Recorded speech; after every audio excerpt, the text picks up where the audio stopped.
વિકાસના નવા છોગા ઉમેરાઈ રહ્યા છે। એક સર્કલનું નવીનીકરણ, નવું સર્કલ અને પાણીની સમસ્યા કાયમી દૂર થાય, પીવાના પાણીની તકલીફો, એમના માટે નવી લાઈન,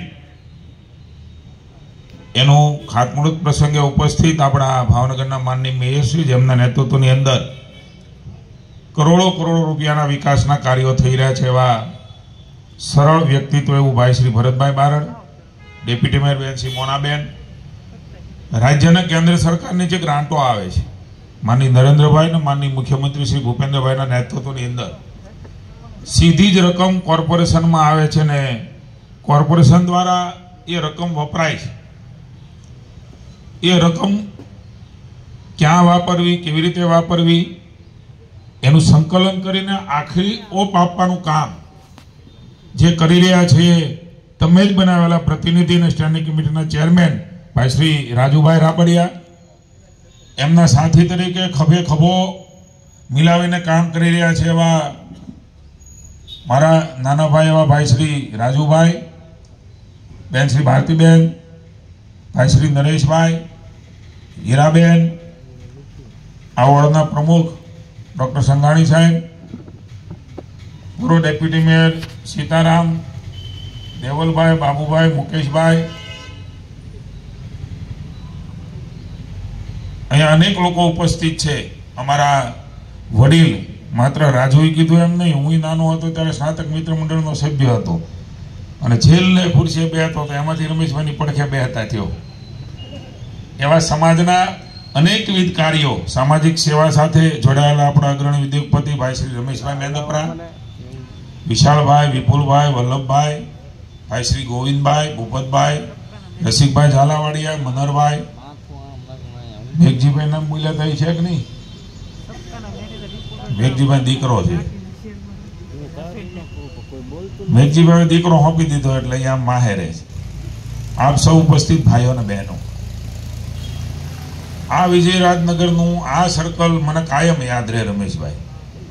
વચ્ચે થાંભલો હોય, જીબીનું ટ્રાન્સફોર્મર હોય, એક કંઈક પીપળો કે વડલા જેવું મોટું ઝાડવું હોય, વળી કંઈક વરસાદ આવ્યો હોય અને કોઈ કડી જાય તો કરંટ લાગતો હોય, એ માટે આપણે બહાર બોર્ડ રાખતા કાંઈ શોર્ટ લાગે છે, આવું મને યાદ છે।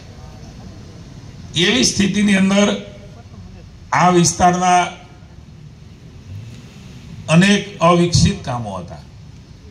મને આનંદ છે કે ભાવનગર શહેરની સાથે સાથે આ વોર્ડના પદાધિકારી અને નગરસેવકો રાજુભાઈ, બંને આપણી બહેનો, એ બધાએ ટીમે સાથે મળીને ન્યૂ વિજયરાજનગર બનાવ્યું છે। આજથી આપણે એનું નામ ન્યૂ વિજયરાજનગર આપીએ, એક નવું વિજયરાજનગરની અનુભૂતિ આપણે બધાને થાય।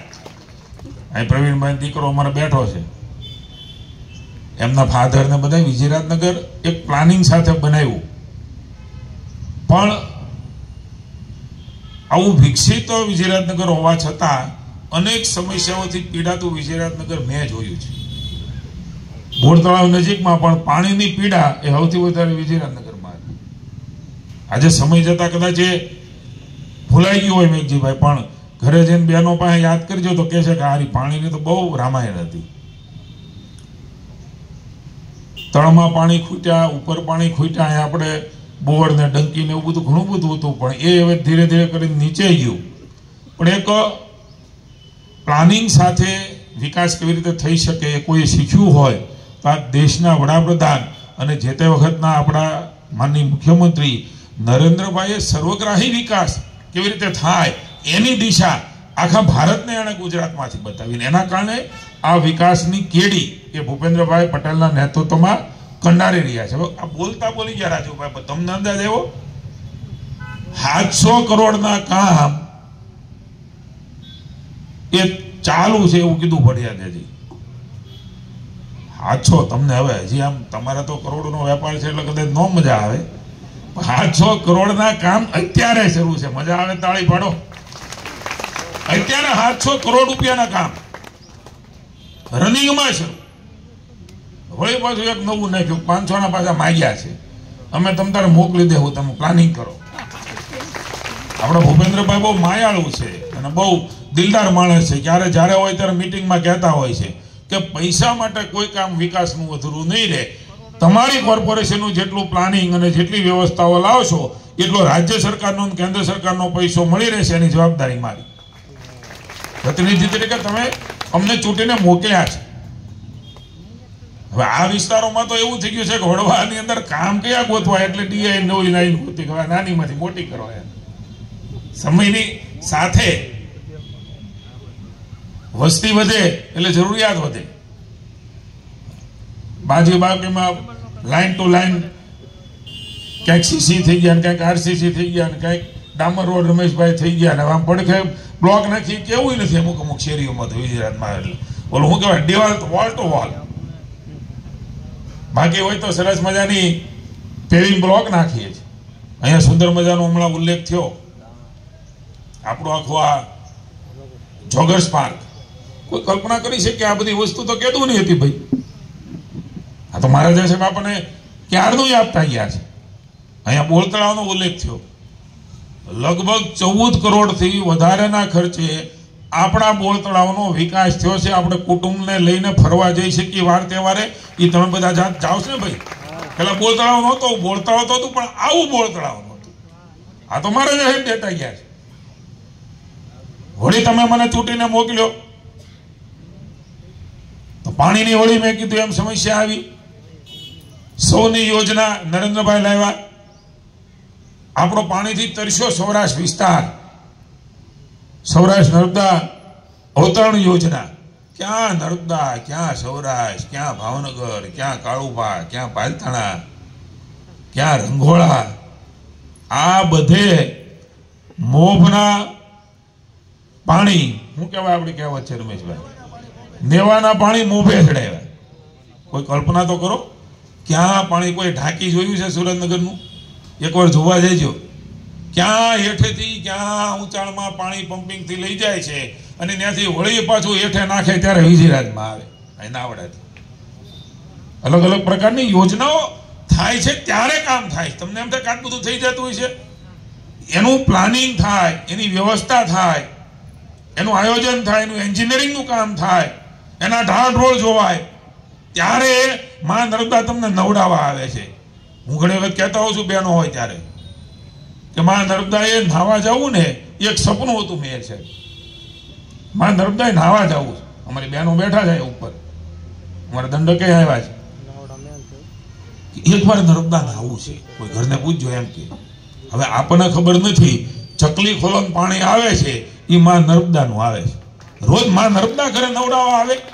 આ સહયોગ કેવા પ્રકારના વિકાસની ક્ષિતિજોને ઊંચાઈઓ એ લઈ ગયા છે. બોળ તળાવમાં 150 કરોડના ખર્ચે સ્પેશિયલ પાઇપલાઇન નાખીને જે મૂળ યોજનામાં નહોતું. મને કહેતા આનંદ છે તમે ભાજપને ચૂંટીને મોકલ્યા, તમને ધારાસભ્ય બનાવ્યો અને 150 કરોડના ખર્ચે ચકલી ખોલી અને આપણા શિક્ષર પાસે ખળખળ નર્મદાનું વહેતું પાણી આવે.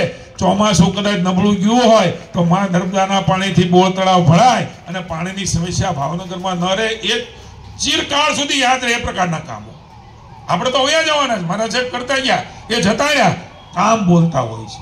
અને અમને આનંદ છે કે એ પ્રકારના કામો કર્યા છે, એ પ્રકારની વ્યવસ્થાઓ કરી છે કે એ કામો કાયમ યાદ રહેવાના છે. મિત્રો, અહીંયા હમણાં બાજુમાં વાત થતી હતી આપણે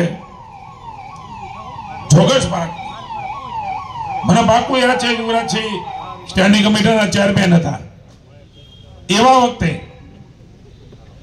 આપણો રોડ કેવડો હતો ખબર છે? યાદ છે કોઈને? ગુજરાતમાં આ રોડ કહું છું. આ અંદરના તો હવે આમાં ટ્રુટેક તો અહીં અંદર થઈ ગયા, ફોરટેક જેવા રસ્તા. આપણા માનની કેન્દ્રીય મંત્રી નીમુબેન પણ આપણો બધાનો હોંસલો વધારવા માટે આ કાર્યક્રમમાં પધાર્યા છે. એમને આપણે આવકારીએ, સ્વાગત કરીએ. એ તમને કેન્દ્રની નરેન્દ્રભાઈની દેશની વિદેશની ભારત ક્યાં કઈ રીતે પહોંચવા જઈ રહ્યું છે, બેન કેન્દ્રીય મંત્રી તરીકે ભાવનગરનો વિકાસ એ કેવી રીતે કરવા જઈ રહ્યા છે, બધી વાતો તમને કરવાના છે. એટલે એ બધી કેન્દ્રની ને દેશની ને ડિપ્લોમેટિક ને ઇન્ટરનેશનલ વાતો આપણી બેન હમણાં જઈને આવ્યા છે વિદેશમાં રાષ્ટ્રપતિ હારે. આપણું ગૌરવ કહેવાય, એ કરશે તમને. હું તો આપણી દેશી વાતો કરું. તો આ આપણો રોડ છે તે મને સાચું કહેજો કેવડો સિંગલ પટ્ટી રોડ હતો આપણો. જે અહીંયા રમેશભાઈ પડખે વિજયરાજના મેઇન રોડની વાત કરું છું. અહીંયા બેઠા છે ને એવો રોડ ઈ નહોતો. ખોટું હોય તો અહીંયા બેઠા એવડો રોડ ઈ નહોતો. નીલમબાગ થી જ્યાં સરગર સુધીનો. એટલે હું એકવાર નીકળ્યો તો પડખે પછી જગ્યા ખાલી હો, દબાણો થઈને કોઈ કંઈક બનાવી નાખે ને વળી પછી ઉપાધિ અલગ. એટલે યુવરાજસિંહ મેં વાત કરી, યુવરાજસિંહ લગભગ મનબા મેયર હતા ત્યારે એ બાજુની જગ્યાઓ ખુલી. એટલે મેં કહ્યું કે બાજુમાં તમે 2 ટેક કરો ને પછી એમાંથી 4 ટેક કર્યો. હવે રાજુભાઈને કામ આપવું છે, હજી જગ્યા ખાલી છે, 6 ટેક થાય એવું છે. મેયર સાહેબ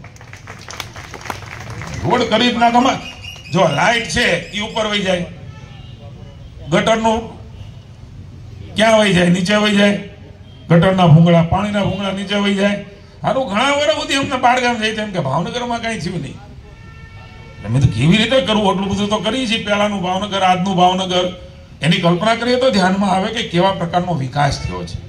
આપણે ભાવનગરમાં રહી અને હોંગકોંગની આપણે સરખામણી કરીએ મેળ ન પડે. આપણા હારતનું કોઈ હોય એની સરખામણી કરાય તો તમને કહીશ કે ભાવનગર એ આપણા હારતના ગામો કરતા ભરપૂર વિકાસ કરી રહ્યું છે અને હજી પણ થવાનું છે. અહીંયા ધોલેરામાં વિકાસ થઈ રહ્યો છે.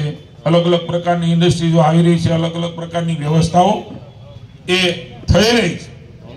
અને એટલા માટે હું આપને વિનંતી કરું છું કે એક નવું ભાવનગર તરીકે સર્વગ્રાહી રીતે વિકાસની નવી ઊંચાઈઓ, એટલે આ બધું વળી પાછો આવી જાઓ. ભૂંગળા નીચે, લાઇટ ઉપર, આરોગ્યના સુવિધા એકોર, નિશાળને નવી બનાવી હોય તે અલગ. એટલે આમ પછી દેખાય નહીં. દેખાય એવું હું એટલે હું પ્રમુખ હતો ત્યારે અમારી ટીમને બોલાવીને મેં નક્કી કર્યું. અને ગમે ના જાય તેમ કે વિકાસ નથી થયો. હા, કાળિયા ભીડથી માંડીને ઓલી ટાંકી બાકી તોડીને હળંગ રોડ કરી નાખ્યા ને એટલે ત્યારે મેં કીધું બ્લોક કાઢી અને રોડ પોળા કરો. તો પછી હવે કોઈ હગા આવે કે સારું ભાવનગર વિકસી ગયું. ભાવનગર તો વિકસ્યું તો દેખાય એવું વિકસ્યું. હવે એ પ્રકારના પ્લાનિંગ સાથે અહીંયા કેટલાક ખાનગી પ્લોટ, આપણા સાર્વજનિક પ્લોટની ચર્ચા થઈ. આજ વિરાટનગરમાં મને યાદ છે કે હું તો ન તો પ્રમુખ થયો, ન તો મંત્રી થયો, હું માત્ર ધારાસભ્ય હજી થયો હતો. અને આપણા વિજયરાજનગરનો પ્લોટ એ અસામાજિક તત્વો બચાવવા માટેની તૈયારી નહોતી કરી, તાળું મારી કરી ગયા હતા દસ્તાવેજ સાથે. કોઈ સામે થાય એવી હિંમત નહોતી. મેં ભેગા કર્યા, એ તાળું તોડવા હું ગયો. હું ત્યાં બેઠો, બધાને લઈ ભજીયા પાર્ટી કરી અને એ પછી કાયમી રીતે આપણો રહે, કારણ કે કબજો એવો ગયો હતો લગભગ હું માનું ત્યાં સુધી. એ પ્રકારની પરિસ્થિતિમાં વિજયરાજનગરમાં સારી જગ્યામાં આવું થતું હોય તો ગામમાં બીજે કેવું થતું હોય છે વિચાર કરો. તો કેવી સ્થિતિમાં ભાજપના શાસન પહેલા લોકો રહેતા હશે. આ પ્લોટ એ 14 થી 15 કરોડ રૂપિયાનો એ વખતે હતો. આજે મને ખબર નથી કેવડો હોય છે મેઇન રોડ ઉપરનો. એમાં કઈક ભૂલા પીડા કેટલાક જણા મને મોરાક મોકલ્યો, તમારા કઈ જોતું હોય તમે ભાગીદારી આપે. મેં કીધી ઘર બોલ્યો પેલાના કોઈ કહે છે એટલે બિચારાની ઈચ્છા થઈ હોય કે આવું કઈક કરી. રાજકોટ થી ક્યાં આવ્યું? જુનાગઢ થી. આપણે ઓળખીતાનું છે. 50% ભાગ આપે, 14 કરોડનો થાય. મેં કીધું આ પ્રજાનો પૈસો એ જિંદગીમાં અમે વિચારી નથી શકતા કે આ જનતાનો વિજયરાજનગર વાળાનો પૈસો છે. પછી તું એવો વાહે પીડ્યો કે એ કબજો લીધો એટલું નહીં, આખા નકશા. આ છોકરો બેઠો છે પ્રવીણભાઈ નો, આખો નકશો ગોત્યો. હવે નકશામાં ખરેખર કોમન પ્લોટ જ તે. એવું નહીં કે સાર્વજનિક પ્લોટ નહોતો અને પ્લોટ હતો ને વેચો, કોમન જ હતો. આપણો અધિકાર હતો વિજયરાજનગરનો. પણ એ અધિકાર છીનવા માટે કબજો લઈ ગયા પછી કાગળ તો કરવા પડે કે નહીં? મને મોરાક મોકલ્યો એટલે હું વધારે સક્રિય થયો. નકર વળી તમે એમ કહો કે આપણે ઢીલા પડી ગયા, આ કાગળિયા ન થાય એટલે જીતુભાઈને કંઈક મળી ગયું લાગે. હવે અમારી મેથરાવેટી આવી તો કે મારે ભગવાનની દયા છે એટલે લગભગ કોઈ માને એમ નથી. અને માને તો રૂબરૂ ચર્ચા કરવા મારી પાસે લેતા આવજો, એ છૂટ છે જાહેરમાં. કારણ કે નક્કી કર્યું છે પ્રામાણિકતાથી, નિષ્ઠાથી સમાજની સેવા કરવી. દંભ, આડંબર ને અભિમાન અને સત્તાનો મદ ક્યારેય ન આવે એ પ્રકારે કાયમ ભગવાન અમને રાખે એવી રોજ પ્રાર્થના કરી નીકળીએ છીએ. પદને પૈસો ને તો બધું આવે ને જાય, રમેશભાઈ પાસે છે, બધાને મળે એવી પ્રાર્થના કરીએ આપણે. એ તો આવતું જાતું રહેતું હોય છે. આપણો અંદરનો જે માયલો છે જીવતો રહે. એના માટેનો પ્રયાસો કરીને ક્યાં સુધી વિશાલ ગયા હતા આપણે લડવા? SSRD એટલે હું આખું નામ? સચિવ વિવાદ આવે છે ત્યાં મહેસૂલમાં, ત્યાં સુધી અમે લડ્યા, કાગળિયા આપ્યા. અને મને યાદ છે કોઈ એક પ્રામાણિક અધિકારી એમાં નોકરી કરતા હતા, વિનય વ્યાસા કરીને.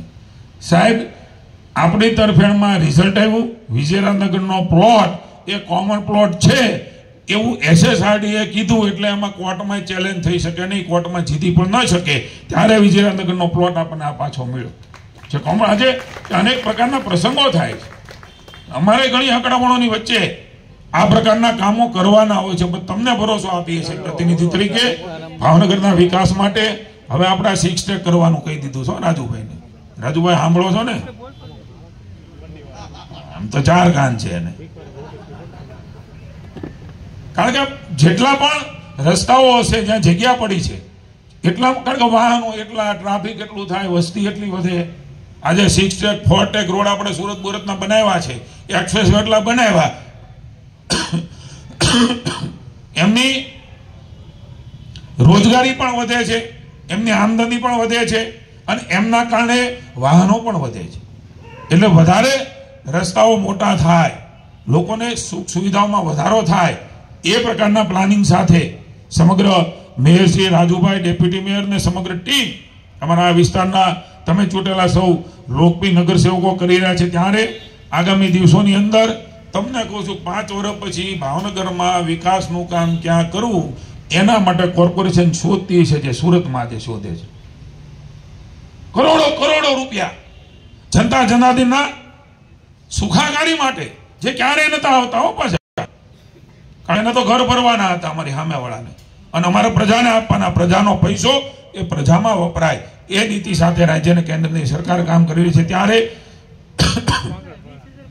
નવા પ્રકારના 2 વિકાસના કામો એ તો પ્રતિકાત્મક છે. અહીંયા તો ન ગણીએ એટલા બધા કામો ભાવનગર શહેરમાં અને ઓડવા વિસ્તારમાં થયા છે. એટલા માટે સૌ એમના પ્રતિનિધિઓ અને મેયરશ્રીને હું ધારાસભ્ય તરીકે અભિનંદન આપીને ગૌરવ અને અભિમાન કરું છું કે આ પ્રકારના પ્રતિનિધિઓ એ જનતાને મળ્યા છે, જેના કારણે વિકાસની નવી ઊંચાઈઓ એ ભાવનગર શહેરને વળવા જોઈ રહ્યો છે. અને તમને અમે પહોંચીએ એટલા ઓછા છે. છેલ્લી વાત, કારણ કે બેનને ઘણું બધું આપણે સાંભળવા છે, તમને પહોંચીએ એટલા ઓછા છે. કોઈ પણ પરિસ્થિતિની અંદર ન તો કોર્પોરેશન, ન તો ધારાસભા અને ન તો લોકસભા તમે ક્યાંય પાછા પીડા નથી વડવા વોર્ડ તરીકે, ખાસ કરીને ગુજરાત. ગમે એવી વાતો થાય, બૂથ ખુલે એટલે સામે કોંગ્રેસ વાળા ટેબલ લેવાની મૂંઝાઈ જાય કે એ વિજયરાજનગર નીકળ્યું. આ પ્રકારના કમિટમેન્ટ સાથે, વિકાસની સાથે તમે જોડાયેલા છો. ભારતીય જનતા પાર્ટી એટલે વિકાસની પાર્ટી, દેશની પાર્ટી, દેશ માટે કરનાર, મરી મિટનાર પાર્ટી. ત્યારે વિશેષ નહીં કહેતા, આપ સૌને અમે ભરોસો આપીએ છીએ કે આ પ્રકારના વધારાના કામો પણ સાથે મળીને કરીશું. દેશ એ વિશ્વગુરુના સ્થાને બેસે. તમે જે ફોરેન જાઓ છો, એ ફોરેન વાળા તમારી પાસે માલ લેવા આવે ને, એવો દેશ બનાવવા માટે નરેન્દ્રભાઈ મહેનત કરે છે. આવો સૌ એને સહયોગ કરીએ. અને મને દેખાય છે આવું ભારત, હું તો બહુ વિશ્વાસુ માણસ છું, હું તો થાય જ નતું થતું, એ બધું થઈ રહ્યું છે. તો એ કેમ ન થાય? દોડા વગરનો ફોન કોઈ કલ્પના કરી હતી? આપણા ભારતમાં થોડો આવે, આમ કાઢે ખીચામાંથી, કાંઈથી કાઢે ને કાંઈથી કાઢે ને કાંઈથી કાઢે, 4 તો ફોન રાખી, દોડા વગરનો ફોન. આ કલ્પના ન કરી શકીએ આપણે 20-25 વર્ષ પહેલા. સેટેલાઇટની કલ્પના ન થઈ શકે, ટેકનોલોજીની કલ્પના ન થઈ શકે. હવે રેકડીએ બેન પોગાડજો નરેન્દ્રભાઈ મારી વાત. એક કામ એ નીચે સુધી પહોંચાડવા માટે સરકારે મહેનત કરવી પડતી હોય છે. રેકડી ઉપર ડિજિટાઇઝેશન એટલે પેલા સીધા રૂપિયા આપણે પે ને, રૂપી પે ને, ફોન પે ને, યુપીઆઈ ને. હવે કોઈ કલ્પના કરો કે શાકભાજી વાળી બેન હોય, એ લઈ નીકળે કે તમે આમાં તમે લાવો, તમારો ઓલો આપી દો મોબાઈલ, અને તમારો કોડ નાખો એટલે પૈસા કપાઈ જાય છે. કોઈ સિસોડો રસ ન હોય.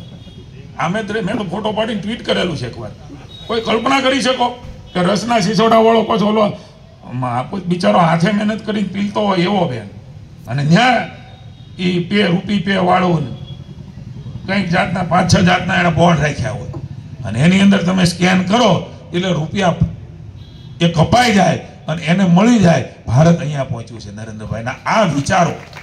નીચે સુધી એ પ્રકારના આર્થિક વ્યવહારો એ ટેકનોલોજીના માધ્યમથી થાય, કલ્પના ન કરી હોય એવા અભણ લોકો એનો ઉપયોગ કરે, ત્યારે આપણને મજા આવે, આનંદ થાય કે ભારત એ સાચતમાં વિશ્વગુરુ બનવા માટે થઈને લાયક છે અને એના માટે નેતા એ સૌથી લાયક છે. આપણે નરેન્દ્રભાઈને વધારે મજબૂત કરવા માટે, આ દેશની એકતા માટે, અખંડિતતા માટે જ્ઞાતિ જાતિ ધર્મ સંપ્રદાય છોડીને એક જ વાત, રાષ્ટ્રવાદ. કારણ કે તમે જોવો છો ને ત્યારે વકફ અમારા બેનને હમણાં જ કરીને આવ્યા સંશોધન, એવા તો ઉપાડા લે. હવે ન કરે નારાયણ અને ભૂલે છું કે સામેવાળાના હાથમાં શાસન હોય તો તમે એનું જીવી એકી ખરા? આ દેશને વહેંચાઈ જવું પડે. એ પ્રકારની સ્થિતિમાં દેશ ન આવે એટલા માટે મજબૂતાઈથી મોદી સાહેબને સહકાર આપીએ, એમના નિર્ણયોને સહકાર આપીએ અને મહાભારતને વિશ્વગુરુના સ્થાને બેસાડીએ. એ જ અભ્યર્થના અમારું સન્માન કર્યું, બોલવા દીધા, ઓછું કીધું તું વધારે બોલ્યો તો તમે બધા બેઠા રહ્યા, એટલે તમારા દુખણા લઈને બેસી જાવ છું. ભારત માતા કી જય. ખૂબ ખૂબ આભાર માનનીય ધારાસભ્યશ્રીનો.